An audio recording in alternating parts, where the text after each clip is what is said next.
มีลูกชายทอบอลี่ก็บ่เตียงนี้แต่ก่อนหันมีเพิ่นแม่เพิ่นมีเอื้อยคนหนึงแต่ว่าเอื้อยเพิ่นหันได้เสียชีวิตแล้วบอลี่ใหญ่มาก็บ่เตียงก็บ่เห็นบ่มีโอกาสได้เห็นหน้าเพิ่นซ้ำเพิ่นเสียแล้วเป็นเอื้อยของบอลี่ก็บ่เตียงแท้ๆนี่แหละเพิ่นก็เอ่อป่วยด้วยโรคของตัวเองคือว่าเป็นไข้นี่แหละทางแม่เล่าให้ฟังเด้แต่ว่าบอลี่ก็บ่มีโอกาสได้เห็นหน้าเอื้อยเพิ่นก็เล่าให้ฟังในช่วงนั้นก็ช่วงเอื้อยเสียหันกะทางแม่เพิ่นก็กินบ่ได้นอนบ่หลับทางพ่อวอลี่แน่เพิ่นก็ให้แบบก็เสียใจหั่นแหละเสียใจจนบ่เฮ็ดหยังบ่ถูกนะกินบ่ได้นอนบ่หลับแล้วก็อุกใจทรมานจิตใจคือบ่ลี่บ่เตียงก็ใหญ่มาแล้วก็คาดให้แทนนาลกกะดำนาแล้วก็ปลูกข้าวเฮ็ดไร่เฮ็ดนานี่แหละเป็นชาวนาเด้อใหญ่มากับทงไร่ทงนาแต่ก่อนเฮาก็หาหน่อไม้หน่อมันกินนะหาเฮ็ดหาหอนกินตามห้วยตามห้องหั่นแหละเป็นพี่ใหญ่ในห้องเลยมันเป็นผู้ใหญ่หั่นน่ะพอเฮาเข้าบุแต่ยังน้อยบ่มีโอกาสได้เรียนมาเรียนตอนใหญ่ว่าพอเข้าเรียนแล้วก็ทั้งเบาลี่บ่เตียงก็ถือว่ามีการตั้งใจเรียนอยู่พอสมควรเฮาก็เรียนแล้วก็ถือว่าโอ้ก็ถือว่าเก่งอยู่พอสมควรพี่น้องบ่ได้ว่าย่องตัวเองมีแต่เฮาเลื่อนขั้นครูปีเลยนะป .1 แล้วก็กระโดดมาต่อไปกับป .2 ป .3 ป .4 นะขึ้นห้องบ่ได้ข้างห้องจักปีเลยเนาะขึ้นห้องสู่ปีแล้วก็ให้ย้ายขึ้นไปอยู่กำแพงเพชรไปอยู่หลายเดือนอยู่พุไปอยู่หลายเดือนอยู่พุ่นน่ะมันมีทั้งสวนกล้วยไข่นี่แหละแล้วก็มีสวนหมักฮุ่งแล้วก็อยู่หันก็หลายเดือนแล้วก็ได้โทรศัพท์เครื่องนึงโทรศัพท์ราคา 2,000 บาทในตอนนั้นพอดีใจบักเฮงเนาะได้ซื้อโทรศัพท์ด้วยตัวเองราคา 2,000 เพลงเลยนะตอนนั้นพี่น้อง 2,000 บาทเท่ากับโอ้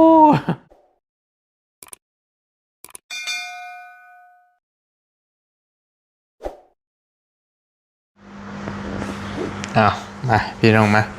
เปิดมาเรียวๆเลยสวัสดีเด้อพี่น้องเด้อการทักทายสวัสดีกันกับช่องเนาะบาวลี่สะพานบุญชาแนลพี่น้องเอ้ยทักทายสวัสดีกันตอนบรรยากาศฝนลิ้นเนาะตอนค่ำคืนฝนตกลิ้นพี่น้องเอ้ยเอ้ยอากาศดีเหลือเกินฝนตกลิ้นแล้วบ้านเฮาเข้าสู่หน้าฝนแล้วนะพี่น้องเนาะทักทายสวัสดีกันเนาะตอนดึกๆดื่นๆบอลลี่ก็มาอัดคลิปก่อนมื้อนี้ก็ได้มาอัดคลิปมานั่งคุยกันพี่น้องเอ้ยจักสิเริ่มต้นเว้าอีหยังก่อนเนาะก็เป็นอันว่าขอแจ้งพี่แจ้งน้องกันแล้วกันนะพี่น้องเนาะเรื่องของมื้ออื่นนี้บอลลี่จะได้เดินทางขึ้นไป เก็บงานอยู่ทางเซโปนเด้อพี่น้องเด้อเบอร์อื่นแจ้งพี่แจ้งน้องเผื่อว่ามีพี่น้องคนใดอยากฝากเครื่องฝากของหรือว่าไปให้พี่น้องทางเซโปนพุ่นก็มีแต่แจ้งพี่แจ้งน้องประมาณนั้นแหละเบอร์อื่นบริสิขึ้นไปดำเนินการเรื่องน้องป๊อปเน่ว่าบริมีงบน้องป๊อปอยู่10,000 บาทคือบริได้แจ้งไปหั่นแหละมื้อเช้านี่ทางบ่าวบุญสารวัตรเพิ่นส่งมาหาบอลีว่าเป็นแนวใดมื้อใดสิได้ขึ้นมาเลยเรื่องงบน้องป๊อปมันเป็นแนวใดจังใดหั่นน่ะก็ส่งมาถามส่งมาหาส่งมาคุยกันนั่นแหละได้ยินว่าทางบ่าวบุญสารวัตรเพิ่นมีอยู่11ล้านนี่แหละ11ล้านกีบพี่น้องเนาะนำบอลีมีอยู่6ล้านปลายก็รวมๆกันแล้วมีอยู่ประมาณสัก10ปลายล้านแล้วตอนนี้แต่ว่าบ่ฮู้ว่าทีมงานคนอื่นมีหรือบ่สำหรับเขตน้องป๊อปเฮานี้เนาะพี่น้องเนาะแต่ว่าน้องบอลลี่ก็มีอยู่6ล้านปลายเดี๋ยวไปเบิ่งก่อนว่าสิได้ซอยน้องเพิ่นด้านใดเดี๋ยวไปเบิ่งกับทีมงานสมทบกันอีกเทื่อนึงว่าไผสิซื้อในส่วนใดนะคือของบอลลี่นี่ซื้อในส่วนใดก็ได้บ่มีปัญหาขอแค่ว่าเป็นการซอยน้องป๊อปนะพี่น้องเนาะตัวนี้ก็บ่มีปัญหาพี่น้องก็ได้เบิดนะจริงๆก็แต่ก่อนนะทั้งอาจารย์เพิ่นอยากซื้อที่ดินนั่นแหละ อยากเป็นเจ้าภาพเรื่องที่ดินแต่ว่าบัดนี้แหละเฮามันมีการเปลี่ยนแปลงกันเลยว่าเอาไว้ช่วยในด้านอื่นก่อนก็จังค่อยว่ากันนะพี่น้องเนาะสำหรับเคสน้องป๊อปพี่น้องก็จังค่อยไปแจ้งกันอีกเทื่อนึงว่าขาดเรือเท่าใดจังใดที่สร้างเฮือนให้เราแบบใดแต่ก็ตามคุยกันคร่าวๆกันอาจจะเป็นเฮือนไม้นั่นแหละตามเฮ็ดให้น้องป๊อปนะน่าจะเป็นเฮือนไม้เฮ็ดเป็นเฮือนไม้มันก็ประหยัดงบแน่งบมันก็บ่บานปลายหันนะพี่น้องเอ้ยแต่ว่ามันก็เว้ายากถามว่าเฮือนไม้ถือกว่าเฮือนดินก่อนบ่ก็บ่ว่าจักสิว่าตัวใดไม้นี่มันก็บ่ได้เป็นถึกๆเด้อพี่น้องเอาไปเอามาก็ได้ สิว่าไข่เป็ดไข่ไก่ก็ว่าได้นะไม้เฮือนไม้กับเฮือนดินนี่แต่ว่าไม้ก็รู้สึกว่าไม้ก็อยากถือก่อนอยู่นะอยากถือกว่าหั่นแหละดินนี่ก็จะแพงก่อนนะมันเพราะว่าเฮือนดินเนี่ยมันก็หลายองค์ประกอบนับตั้งแต่ตั้งเสาเทคานแล้วก็ได้จ้างหลายต่อแต่เป็นเฮ็ดเฮือนดินนี่ก็ต้องได้จ้างตั้งเสาเทคานอีกยกนึงตั้งจ้างมุงหลังคาอีกยกนึงนะจ้างกออีกยกนึงจ้างโบอีกยกนึงนะก็หลายเทื่อจ้างถามว่าจ้างขาดบาทเดียวแล้วได้บ่ได้คือกันให้ช่างมาคุยแบบว่าตั้งแต่เริ่มต้นเลยยังบ่ทันเฮ็ดหยังเลยนี่นะจบเลยพร้อมขึ้นอยู่นี่เจ้าสาวน้ำเท่าใดก็ได้คือกันนะพี่น้องแต่ว่าบางทีงบเฮามันบ่เพียงบ่พอแล้วก็เฮาก็จ้างไปทีละน้อยคือยกตัวอย่างคือน้องน้อยตัวนี้เฮาก็จ้างไปอันดับแรกก็ตั้งเสาเทคานก่อนเราก็เอาไป 9,000 แหละทางพอสร้างแล้วก็ได้เสา9ต้นถึงต้นละพันมุงหลังคาอีกเอา 15,000 สินะเฉพาะค่ามุงเด้แล้วก็เฮาต้องซื้อไม้ซื้ออหยังต่างๆอีกซื้อสังกะสสังกะสีอีกนะยกตัวอย่างคือน้องอูน้องอีคือกันอันเดียวกันตัวนั้นก็ได้พี่น้องเนาะก็จังค่อยว่ากันสำหรับเคสน้องป๊อปนี่ก็ได้ก็เป็นเคสสาวกำพร้าที่ก็กำลังมาแรงที่พ่อแม่พี่น้องให้ความสนใจกันหลายพอสมควรนะพี่น้องเนาะสำหรับการช่วยเหลือน้องป๊อปนี่ก็บ่ฮู้ว่าน้องบุญน้องเพิ่นสิมีส่ำใดฮอดจอดถึงส่ำใดอันนี้เฮาก็เบิ่งตัวอย่างนํกันพี่น้องเนาะเลื่อนมาเห็นวัดนาป่าพงแล้วก็โอ้กินฮอดเห็นบ่เตียงเพิ่นไปทำบุญเนาะแต่บ่เรียกก็ฝากเพิ่นไปทำบุญนำอยู่ 1,000 บาทฝากเพิ่นไปแล้วให้เพิ่นทำบุญเห็นแล้วก็อยากไปพี่น้องนี่เป็นภาพเลื่อนมาเห็นภาพบ่เตียงไปทำบุญอยู่วัดนาป่าพงเพราะว่าย้อนเห็นอดีตเก่าบ่รีปูขับรถมอเตอร์ไซค์ไปตื่นแต่เช้าก็บ่เป็นว่าตื่นแล้วบ่ได้นอนเลยแต่ก่อนเฮ็ดพากันขายลูกชิ้นเด้ซื้อลูกชิ้นมาเสียบตอนดึกๆแล้วก็เสียบใกล้สิมอแจ้งแล้วเฮาก็พากันอาบน้ำก็ขับรถซ้อนกันไปกับแม่น้องยูริช่วงบรรยากาศตอนเช้าๆแล้วก็อดหลับอดนอนไปนั่นแหละไปทำบุญแต่นี่ก็เห็นนะก็อนุโมทนาบุญนะพี่น้องอยากไปพอแต่ก่อนก็ไปตลอดบ่รีก็ได้ไปแทบจะว่าทุกอาทิตย์เนาะไปตลอดถ้าบ่มีหยังติดขัดก็ไปเรื่อยๆก็อยากไปอยู่อยากหาโอกาสไปอยู่พี่น้องเพิ่นก็ว่าบ่รีพาน้องยูรีมาเที่ยวในเด้อมาเที่ยวกรุงเทพแนวสั่นก็ฟังเบิ่งพี่น้องเอ้ยเนาะอยู่ดีมีเฮงมีโอกาสก็จังค่อยว่ากัน การไปเที่ยวมันก็ใช้เงินใช้ทองก็พอสมควรก็ต้องมีเงินแน่เนาะคือบ่เตียงว่าเบิดเป็น 2-3 หมื่นก็หลายคนก็ว่าถือว่าถูกได้สำนักว่าซั่นถือว่าประหยัดเนาะบางคนไปเที่ยวนะเบิดหลายกว่าหันพี่น้องเพราะว่าค่าห้องเช่าค่าอีหยังมันก็600-700แล้วห้องนึงก็ได้ก็แพงพอสมควรอยู่เนาะพี่น้องเนาะจังค่อยว่ากันถ้าอยู่ดีมีเฮงบ่ลี่สิขึ้นไปมื้ออื่นน่าจะบ่เที่ยงก็น่าจะได้ไปนํกันขึ้นไปเซโปนไปเก็บเวียกเก็บงานพอดีบ่ลี่ก็มื้อนี้พาตู้เมมาแต่ฟอกไตแล้วก็บ่เตียงก็มาแต่กรุงเทพมื้อนี้ก็มาบรรจมกันเลยบ่ลี่ก็ยังบ่ได้ไปทางใดเลยเพราะว่าวนเวียนอยู่เก็บงานแถวหมู่ใกล้นี่แหละก็เพราะว่ามันเวลาว่างก็บ่หลาย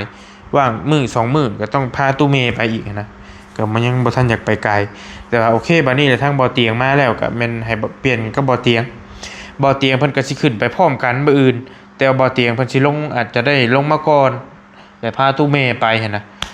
ก็เบิ่งตัวจริงก็บ่ลี่ก็ยังบ่มั่นใจว่าสิได้ลงมามื้อใดจังใดก็ยังเว้าบ่ได้นะไปเบิ่งตัวจริงนำกันก่อนบ่ลี่ก็สิขึ้นไปเก็บงานอยู่พุ่นยันว่าพ่อแม่พี่น้องว่าขึ้นไปคือบ่แจ้งกันแน่นั่นโน่นนี่อยากฝากเครื่องไปซอยเคสนั่นเคสนี้สินะก็ได้หรือว่าบ่ลี่ขึ้นไปแล้วก็ ส่งไปหาก็ได้บ่มีปัญหาซอยได้คือเก่าบ่มีปัญหาตัวนั้นพี่น้องเพราะว่าเคสอยู่เซโปนก็หลายเคสบ่ว่าสิเป็นเคสน้องใจดีบ่น้องเลี้ยงน้องอีหยังต่างๆก็กำลังเป็นประเด็นกำลังเป็นกระแสกันอยู่นะตอนนี้โอ้หลายพอสมควรเรื่องการหย่าร้างกันอีหยังต่างๆทั้งครอบครัวน้องใจดีน้องเลี้ยงหั่นก็ถือว่าวุ่นๆอยู่แล้วก็ล่าสุดหันน้องเลี้ยงเพิ่นส่งมาหาเบาลี่บอกว่าทางเมน้องแต่งจริงฝากความมาหาว่าซั่นสิได้ขึ้นเฮือนนะขึ้นเฮือนใหม่ไต่เฮือนงามเพิ่นก็วันที่21นี่แหละถ้าจำบ่ผิดวันที่21เนาะก็น่าจะพอดีแล้วเบาลี่ขึ้นไปวันที่21ตามได้ยินว่านะถ้าจำบ่ผิดพี่น้องวันที่21ได้ขึ้นเฮือนใหม่น้องแต่งจริงโอ้ยดีใจนำแล้วได้เฮือนใหม่ไต่เฮือนงามละพี่น้องเนาะก็จังค่อยว่ากันก็มีหลายเคสอยู่นะอยู่เซโปนก็เป็นที่ต้องตาต้องใจของพ่อแม่พี่น้องหลายๆคนและอยู่ทั้งลุมแถวบ้านเบาลี่พี่ก็มีหลายเคสคือกันบ่ว่าสิเป็นเคสน้องฟ้าน้องน้อยน้องอูน้องอีนั่นก็หลายอยู่เนาะแต่ว่าน้องอูน้องอีก็ยังบ่มีโอกาสได้เข้าไปอยู่เบาลี่ก็ได้แล่นหน้าแล่นหลังอยู่ฟ้าวในแต่ละมื้อก็ได้และบวกอีกอย่างทางมันค่อนข้างเปื้อนในฝนตกในหั่นนะทางอยากเปื้อนทางเข้าบ้านน้องเพิ่นนั่นน่ะก็สิมึนๆในจักหน่อยหน้าฝนล่ะก็ยังมีงบอยู่คือบ่รีแจ้งไปและเคสน้องอูน้องอีก็ได้เนาะพี่น้องเนาะก็มาคุยกันเป็นเรื่องประเด็นการขึ้นเนื้ออันนี้เนาะเอาไว้ซ้ำนี้ก่อนแล้วก็มาโตเรื่องที่2มาขออนุญาตมาเว้าเรื่องนี้ก่อนหน่อยนึงสิบ่เว้าหลายเพราะสั้นๆพอตัวนี้เรื่องช่องเบาลี่พี่น้องเนาะเรื่องช่องหลักของเบาลี่นี่เบาลี่สายบุญนี่เว้าแล้วก็โป้คิดมาแล้วก็เสียดายพี่น้องคือมื้อนี้หันเป็นมื้อที่เบาลี่ยื่นอุทธรณ์เป็นมื้อที่เพิ่นให้ยื่นอุทธรณ์เบาลี่กำลังให้อาจารย์เพิ่นยื่นอุทธรณ์ไปแต่ว่าก็แนวโน้มตามที่อาจารย์เพิ่นส่งมาบอกก็แนวโน้มก็เปอร์เซ็นต์สิค่อนข้างน้อยเฮายื่นอุทธรณ์ขอรายได้ขึ้นนะขอให้เพิ่นเปิดสร้างรายได้ให้อีกเทื่อนึงนะก็ถือว่าเปอร์เซ็นต์ค่อนข้างน้อยแต่ว่าก็ลองลุ้นเบิ่งอีกมื้ออื่นก่อนว่าเพิ่นสิส่งมาแนวใดจังใดหันนะเปอร์เซ็นต์นี่น้อยแฮงพี่น้องส่องเบาลี่สายบุญที่มันมีปัญหาอยู่หั่นแหละเบาลี่ก็บ่ได้ลงคลิปเป็น2สัปดาห์ก็กลัวแล้วพี่น้องเนาะ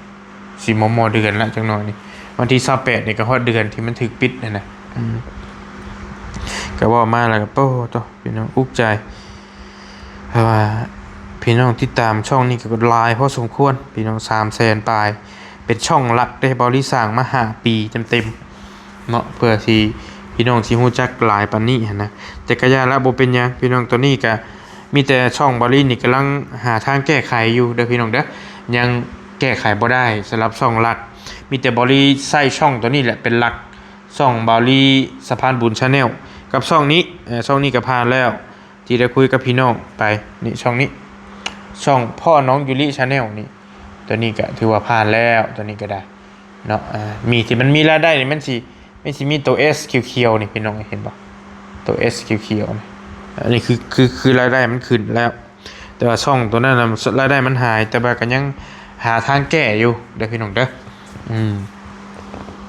เอากะสิมาเบิ่งกันเด้อว่าเรื่องขึ้นเนื้อว่าเรื่องช่องน้อยนึงแหละก็บ่ลิสิมาว่าเรื่องถามว่าเป็นเรื่องเก่าบ่ก็เป็นเรื่องเก่าแต่ว่าก็บ่ได้ว่าดนแล้วพี่น้องเนาะพี่น้อง FC นี่ถามมาหลายแฮงหลายพอสมควรแหละสำหรับเรื่องของเบาลี่กับบ่อเตียงพี่น้องน่าจะเป็น FC ใหม่ที่เพิ่นที่เพิ่งเข้ามาติดตามแล้วก็เพิ่นยังบ่ทันฮู้นะเพิ่นถามว่าเอ้าเบาลี่กับบ่อเตียงเป็นอีหยังกันจังใดกันคือว่าเสียงคือกันหน้าตาคล้ายๆกันแล้วก็เป็นพี่น้องกันบ่เป็นอีหยังจังใดแบบใดเป็นหยังกันอีหยังนะเสียงคือกันการเว้าการจาลักษณะท่าทางเป็นพี่น้องกันบ่หรือว่าจังใดนะพี่น้องน่าจะเป็น FC ใหม่แหละเพิ่นบ่จักบ่ว่าสิเป็นทางแฟนเพจทาง YouTube เนาะก็หลายพอสมควรพี่น้องเนาะบ่เลยสิขออนุญาตมาเว้าเพิ่มเติมสำหรับเรื่องราวของเบาเตียงกับเบาลี่เนาะว่าเป็นแนวใดเป็นไปแนวใดมาแนวใดพี่น้องเพราะว่าคลิปที่เบาลี่ถ่ายอยู่นี่เบาลี่จะลงทาง YouTube แล้วก็ลงทางแฟนเพจลงในกันนำกันเพราะพี่น้องเนาะพี่น้องทางแฟนเพจก็หลายทาง YouTube ก็หลายพี่น้องเนาะเบาลี่จะมาเล่า เรื่องราวของเบาลี่ก็บ่เตียงให้พี่ให้น้องฟังอันตื่มเนาะสิเล่าตั้งแต่เล่าเอา เท่าที่จำได้ก็แล้วกันเพราะว่าเรื่องราวมันก็ผ่านมาดนพอสมควรแหละมันดนแฮงพี่น้อยเนาะคือบ่าวเตียงนะพี่น้องเนาะหลายคนอาจจะยังบ่ฮู้บ่าวเตียงกับบอลลี่นี่ว่าเป็นไปแนวใดมาแนวใดคือบอลลี่กับบ่าวเตียงหั่นเป็นพี่เป็นน้องกันเด้อพี่น้องเด้อบ่าวเตียงหั่นเป็นอ้ายบอลลี่หั่นเป็นน้องห่างกันอยู่ประมาณ2ปีนี่แหละตอนนี้บ่าวเตียงหั่น32ย่าง32นี่บ่บอลลี่นั่นก็29หาสิ30จังนั้นก็30ละพี่น้องเนาะก็ห่างกันประมาณ2ปีบ่เตียงนะประมาณ32ปีนี่บ่ว่ามันห่างมันเกิดต่างเดือนกันเด้บอลลี่เกิดเดือนบอลลี่นี่เดือน8สิฮอดนี่ก็น่าจะ30ละแม่เพิ่นจดไว้อยู่อันพ่อเพิ่นจดไว้บอลลี่หั่น29กำลังสิ30นะบ่เตียงนี้บ่แน่ใจว่าเพิ่นคือบ่เกิดเดือนกุมภาพันธ์บ่เนาะก็น่าจะ31หาย่าง32นี่แหละทางบ่เตียงก็ได้ห่างกันอยู่2ปีบอลลี่หั่นมีพี่น้องอยู่ร่วมกัน2คนเนาะมีเท่าบ่เตียงกับบอลลี่นี่แม่เพิ่นมีลูกชาย2คนพี่น้องเนาะมีลูกชายเท่าบอลลี่กับบ่เตียงนี้แต่ก่อนหันมีเพิ่นแม่เพิ่นมีเอื้อยคนนึงแต่ว่าเอื้อยเพิ่นหันได้เสียชีวิตแล้วบอลลี่ใหญ่มากับบ่เตียงก็บ่เห็นบ่มีโอกาสได้เห็นหน้าเพิ่นซ้ำเพิ่นเสียแล้วเป็นเอื้อยของบอลลี่กับบ่เตียงแท้ๆนี่แหละเพิ่นก็ป่วยด้วยโรคของตัวเองคือว่าเป็นไข้นี่แหละทางแม่เล่าให้ฟังได้แต่ว่าบอลลี่ก็บ่มีโอกาสได้เห็นหน้าเอื้อยเพิ่นก็ฐานยังมีชีวิตอยู่นั่นน่าจะเบิ่งก่อนเด้อจักสิทำได้เด้ทางตุเมเว้านี่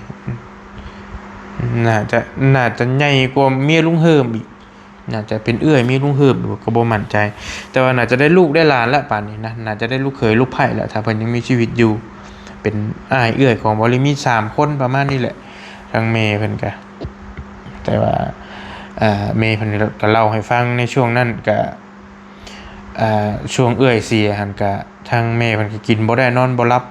ทางพ่อวอลลี่แน่เพิ่นก็ให้แบบก็คือก็เสียใจหั่นแหละเสียใจจนบ่เฮ็ดหยังบ่ถูกนะกินบ่ได้นอนบ่หลับแล้วก็อุกใจทรมานจิตใจเพราะว่าเสียลูกไปเป็นซาวแล้วเด้อพี่น้องเป็นซาวแล้วจนแบบว่าจนแทบจะว่าสิเป็นล้มนะแต่แม่เล่าให้ฟังนะก็ถือว่ามีความทุกข์พอสมควรในขณะนั้นแล้ววันนี้แล้วก็แม่เล่าให้ฟังว่าต่อจากหันมาแล้วก็จนมาได้บ่อเตียงได้ไอเตียงนี่แหละได้บ่อเตียงคลอดบ่อเตียงมาแล้วก็ทางแม่ก็พอเพิ่นก็ไข้แน่จิตใจก็เริ่มไข้ขึ้นมานะเพราะว่าตอนนั้นยังเสียใจกับเอื้อยการจากไปของเอื้อยแล้วเสียใจแฮงเนาะแล้วก็พอได้บ่อเตียงกับบอลลี่มาก็เริ่มไข้ขึ้นมาแล้วพี่น้องคือพอแท้ๆของบ่อเตียงกับบอลลี่เพิ่นเสียชีวิตแล้วเด้อพี่น้องเด้อบอลลี่อาจจะเคยเล่าให้ฟังแล้วแหละอาจจะเคยเล่าให้ฟังหลายเทื่อแล้วพ่อของบ่อเตียงกับบอลลี่เพิ่นเสียชีวิตแล้วพอแท้ๆนะแล้ววันนี้แหละก็ยังบอลลี่อยู่นำพ่อใหม่ซื่อมื้อนี้ก็อยู่นำพ่อตู้นี่แหละพ่อตู้น้องบิวพ่อตู้น้องเจนนี่นี่แหละก็เป็นพ่อของเอ้ยตานี่แหละก็เพิ่นมาอยู่นำกันหลายปีแล้วนี่ก็ได้เนาะก็แต่ก่อนหันแม่บอลลี่เล่าให้ฟังนั่นแบบพ่อของบอลลี่นี่เป็นคนแพงลูกแฮงเป็นหักแพงลูกนะรุ่นขนาดแบบว่าพ่อที่เสียไปหั่นนะพี่น้องแบบว่าลูกนี่เหี่ยวแม่เพิ่นเล่าให้ฟังลูกอันแต่ก่อนเฮาอยู่เถียงนาเด้ก่อนอยู่เถียงนาแหละแม่เพิ่นสิเฮ็ดกินอยู่ตารางเฮ็ดกินอยู่ตารางเถียงหั่นนะเฮ็ดแกงอีหยังจักอย่างนี่แหละแม่เว้าให้ฟังน่ะแกงอีหยังจักอย่างน่ะลูกนี่เหี่ยวลงไปในใส่หม้อแกงเหี่ยวหรือว่าฉี่นี่เหี่ยวใส่หม้อแกงแหละพ่อก็ตักมาสดกินคือเก่าหั่นน่ะบ่ได้เทถิ่มบ่ได้หยังแต่อย่างใดคือแบบว่าเพิ่นหักแพงลูกแบบว่าพอสมควรทางพ่อที่เพิ่นเสียไปหั่นนะเพิ่นก็จนบัดลูกเสียไปแล้วก็เพิ่นบ่ฮู้ว่าสิเฮ็ดสิเป็นลมเป็นแรงให้นะเราก็ได้แบบบ่จักเฮาสิแนวสิเว้าเอาซื่อ ก็เป็นเรื่องของอดีตที่มันผ่านไปและต่อมากับเมย์เพิ่นได้บอลลี่ก็บอเตียงได้บอเตียงก็บอลลี่มาแล้วก็ใหญ่ขึ้นมาจนบอลลี่ก็บอเตียงนี่10ปลายปีมั้งอายุ10กว่าบอลลี่เองก็ได้ไป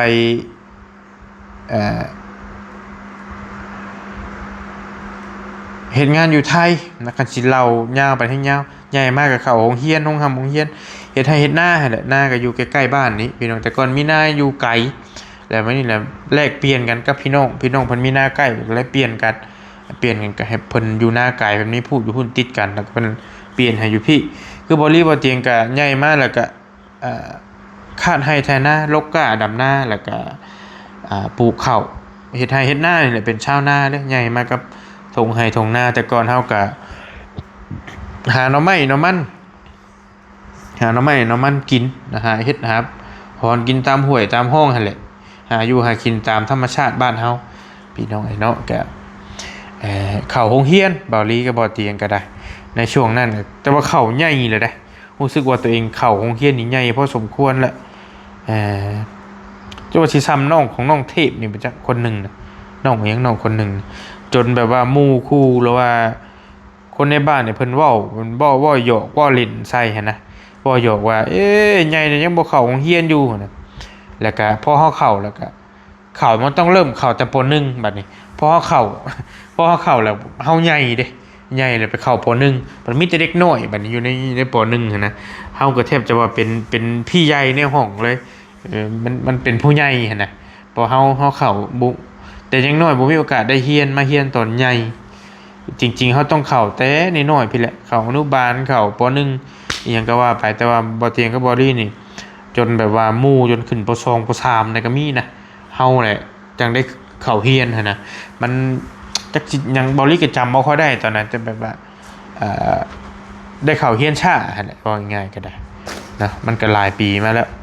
แต่ว่าพอเข้าเรียนแล้วก็ทั้งบอดี้บ่เตียงก็ถือว่ามีการตั้งใจเรียนอยู่พอสมควรเฮาก็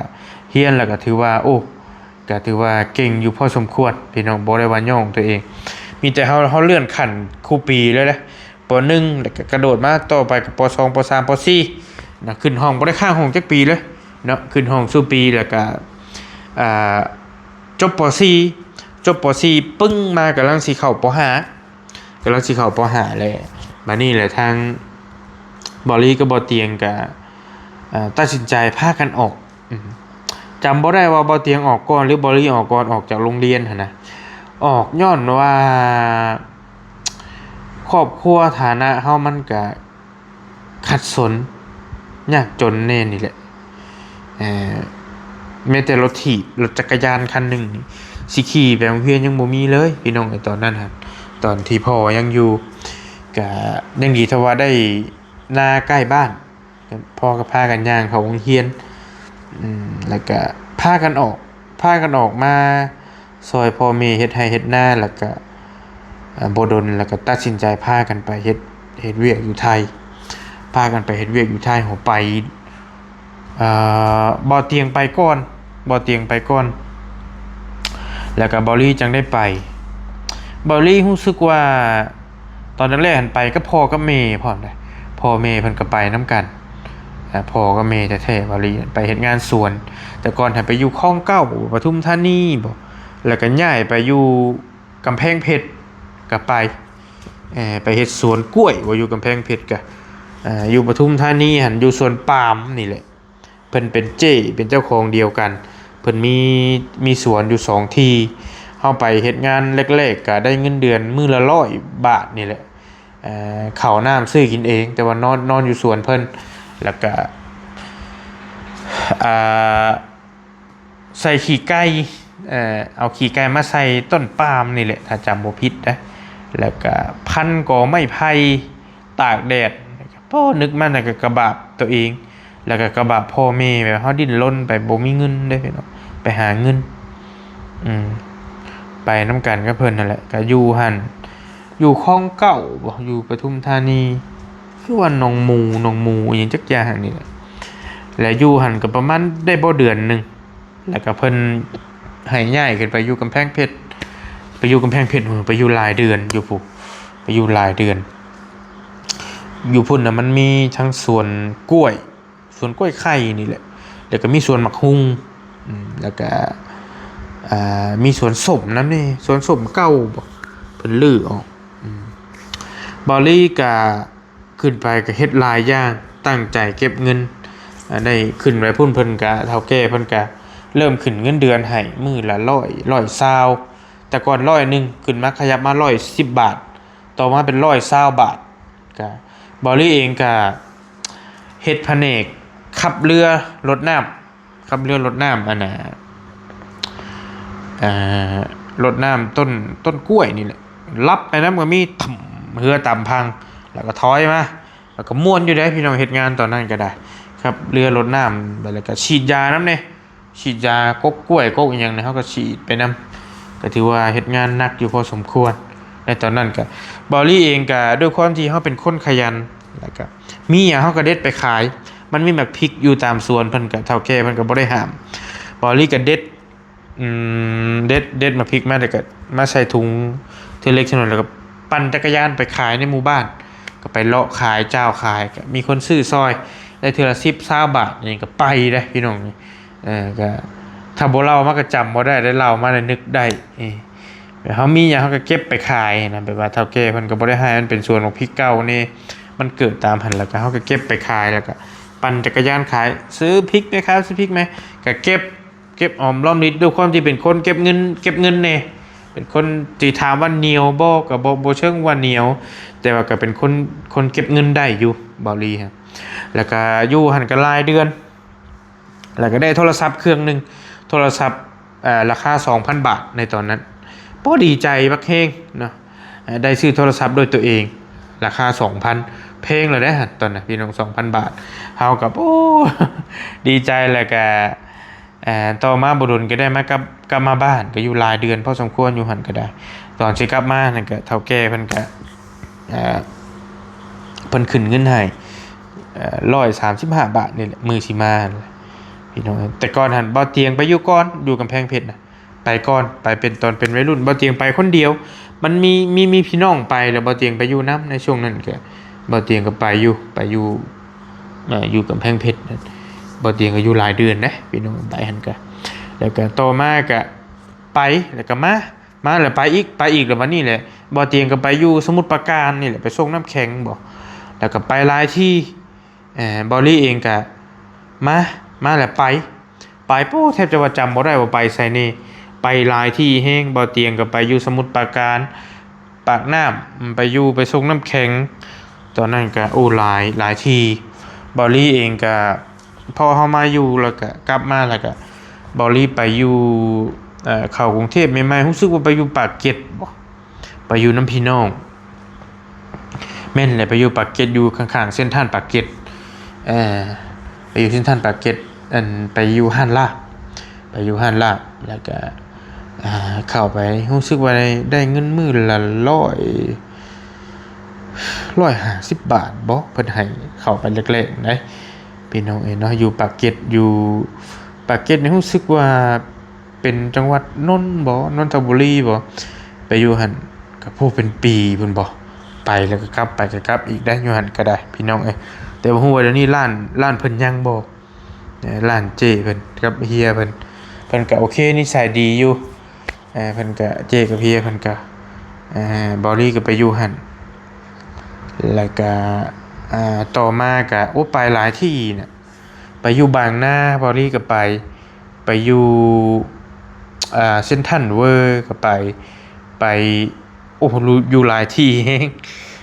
อยู่รังสิตอยู่ปทุมธานีโอ้ไปหลายที่ย่อมหาว่าไปหลายที่แฮงอยู่แทบจะว่าไปวนเวียนไปเฮ็ดงานหั่นนะพี่น้องก็ตอนนั้นบอลลี่ไปอยู่แม่นแล้วไปอยู่ปากเกร็ดบ่เตียงก็ไปนำแล้วก็ไปอยู่บ่ดนแล้วก็ได้รับข่าวว่าพ่อของบอลลี่ก็บ่เตียงเสียชีวิตลงแล้วก็บอลลี่เองก็ร้องห่มร้องไห้แล้วก็พากันนั่งรถกลับบ้านมาก็บ่เห็นพ่อซ้ำ พ่อเพิ่นเอาไปแล้วเพิ่นเกิดอุบัติเหตุอยู่ทางเข้าบ้านนี่แหละแล้วก็บอลลี่กลับมากับบ่ทันเพิ่นเอาไปประชาแล้วเพิ่นเอาไปฝังเรียบร้อยแล้วเพราะว่าคนเกิดอุบัติเหตุนี่เพิ่นบ่ให้อยู่บ้านเพิ่นเกิดมาอุบัติเหตุมาได้แม่นเอาไปเลยนะเอาไปประชาเลยพี่น้องเนาะก็หลังจากหันบอลลี่เองก็ขาดเสาหลักไปแล้วก็พากันมาตั้งหลักอยู่บ้านมาอยู่กับเมก็สิเป็นล้มเป็นแรงแล้วเราก็อยู่กับเมแล้วก็พาเมเฮ็ดนาเลยดำหน้าแล้วบ่เตียงไปกรุงเทพอีกบอลลี่ก็พากันเกี่ยวข้าวกับเมย์2คนนะพี่น้องพากันเกี่ยวข้าวพากันเกี่ยวข้าวกับเมย์2คนแล้วก็หลังจากเกี่ยวข้าวแล้วรู้สึกว่าบอลลี่ไปอีกไปป้าเมย์อยู่ผู้เดียวบัดนี้ป้าเมย์อยู่ผู้เดียวแล้วก็ไปแล้วก็บอลลี่ไปขายลูกชิ้นบ่ไปขายลูกชิ้นอยู่เซ็นทรัลเวิลด์นี่แหละถ้าจำบ่ผิดนะพี่น้องไปช่วงหน้าหนาวแล้วเข้าแม่นแหละไปอยู่หันกะไปอยู่แม่นแหละไปอยู่ประตูน้ำไปพักอยู่แถวประตูน้ำแล้วก็ยู่รถไปขายอยู่หน้าเซ็นทรัลเวิลด์ไปขายลูกชิ้นแต่ก่อนก็ไปอยู่หันกันตรงไหนโดนเติบได้โดนเติบเท่าแก่เพิ่นก็จิตใจดีเพิ่นก็หักเพลงเนาะไปอยู่กับบ่อเตียงไปขายก่อนแล้วก็บอลลี่ไปเนาะพี่น้องเนาะแล้วก็แปรพันมา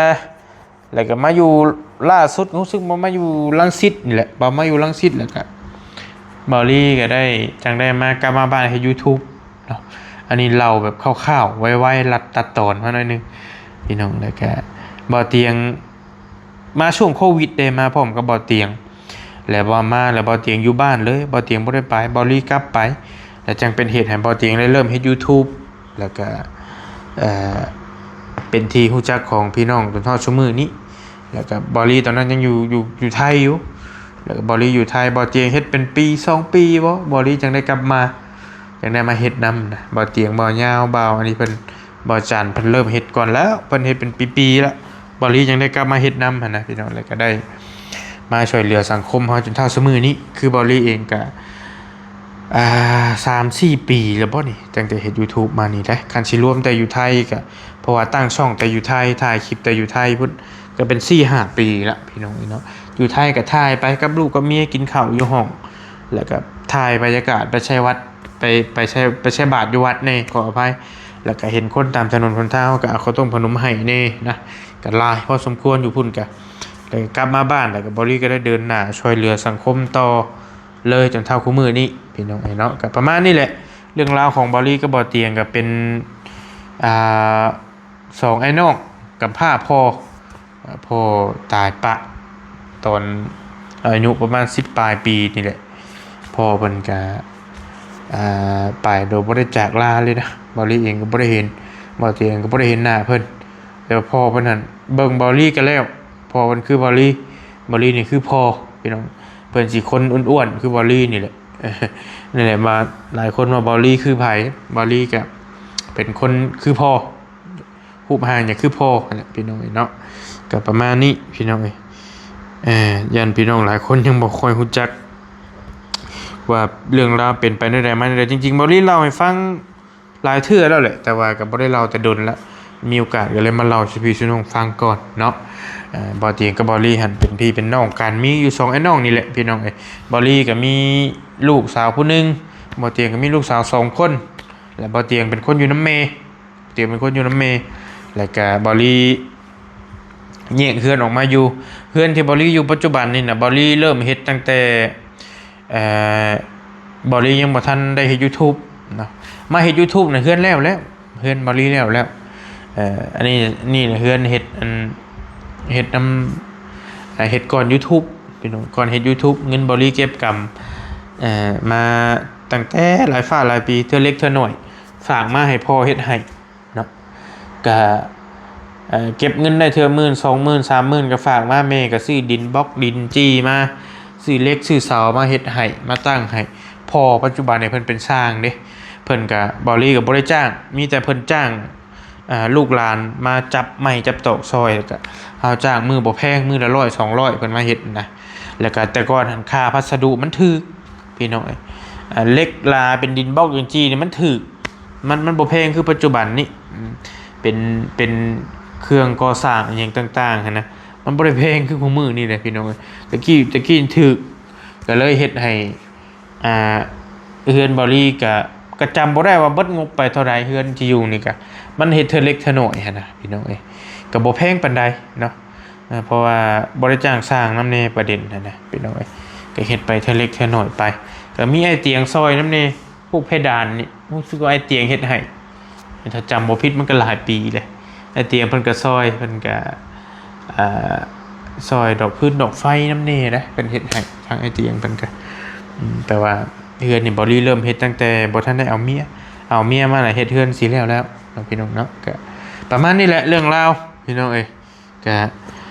เป็นเรื่องราวมาเล่าสู่กันฟังมีแต่บ่อื่นสิเดินทางต่อเด้อพี่น้องขอขอบใจหลายๆพ่อแม่พี่น้องเบิดทุกท่านที่เข้ามารับชมอาจจะเล่ายาวในน้อยหนึงขออภัยหลายๆถ้าว่ามันบ่ถึงหูถึกใจพี่น้องก็ได้เนาะขอบใจหลายๆเด้อ